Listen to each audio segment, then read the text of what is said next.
कहत त कुछ दिन वेट कर मिली भर पेट हो भातार संग ही नहीं हराइल बा। कुछ दिन वेट कर मिली भर पेट हो भातार संग ही नहीं हराइल बा।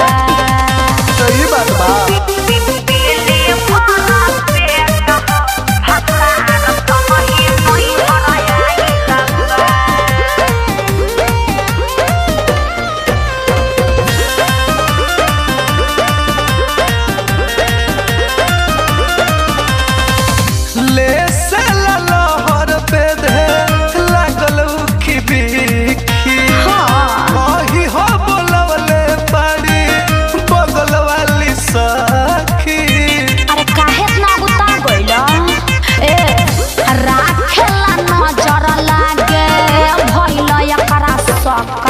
पूरा रहे पहले अभियो आधा तहार हकबा।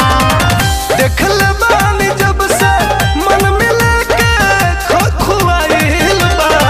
अरे बर्दाश्त कर त कुछ दिन वेट कर मिली भर पेट हो भातार संग ही नहीं हराइल बा। त कुछ दिन वेट कर मिली भर पेट हो भातार संग ही नहीं हराइल बा। अरे सोना तनी हमरो पर ध्यान दो।